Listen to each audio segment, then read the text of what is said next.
Welcome all, Jawahar. Today let us see what is transparency and why transparency is needed.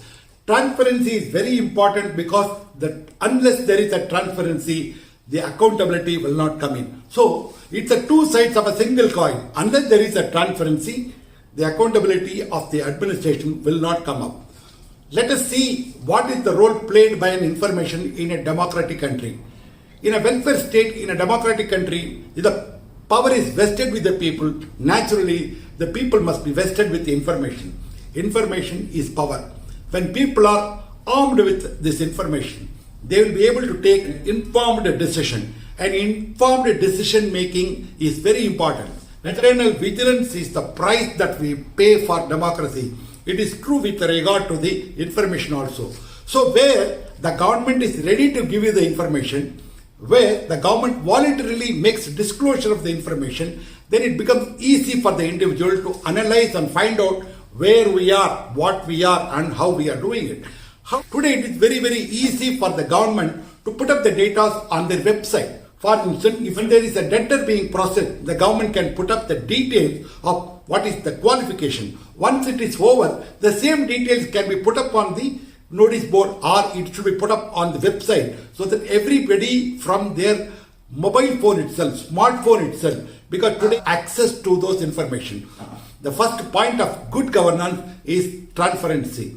With the advent of the RTA, it has become a legislative process where you are entitled to get the information that you want. That is the RTA. I'm not talking about the RTA. I'm not talking about the citizen charter, because they are all making already the citizen empowered. But how about the voluntary disclosure of information? That is very, very essential.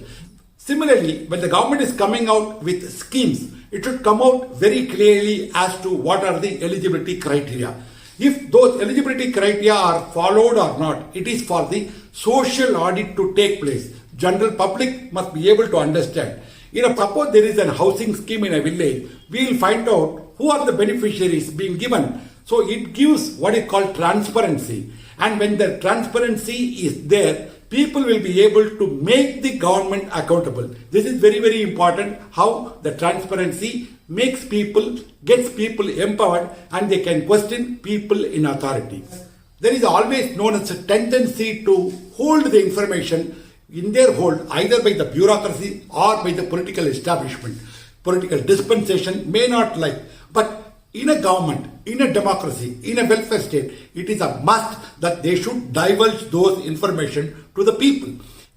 People who are the part of the good governance must also take them into consideration and question the government. The questioning the government doesn't mean criticizing the government. It doesn't mean that stopping the government from doing its job.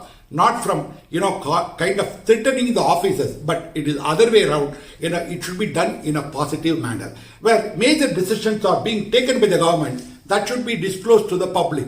At the same time, in a transparency, there is a danger also. For example, a bureaucrat, a senior level bureaucrat, makes a note in a particular file with regard to, say, for giving a tender, not granting a tender to a particular company, or say there is a mafia which is involved. They may be, if the information is leaked out to them, they may likely to threaten the officer with various, undesirable activities they indulge in. This will definitely discourage what is known as the disclosure of information. So transparency must be also ensured. Where there is a public threat, then the government should not disclose them. And where there is what is known as the individual privacy is being violated, in such a cases, information should not be given out. For example, we are all aware that there are a number of cases being filed under POCSO Act, under women or under stress. Similarly, when there are witnesses, key witnesses are there, if an inquiry takes place and the details of witnesses are leaked out either by the press or by the investigating agency, what happens to the individual? The individual's life is threatened, and the police cannot safeguard them 24 hours. So this is a kind of an unnecessary mental torture being given to a witness. So witness protection comes in where there is a transparency can be withheld. Then it becomes the government should be prudent enough as to what are the information that should be given to the people. So the transparency here, it denotes where there is no national security involved, where there is no public law and order will be violated, when there is no individual privacy gets violated. In such cases, the government can always withhold the information because that is a prudent enough for the government to do it. Where in normal other circumstances, particularly like schemes, where the beneficiaries are there, or it is with regard to the appointment of high positions, because we need a skilled person, we need a qualified person, and we need a person who knows, who understands the society, who understands the governance, who will be able to deliver the goods.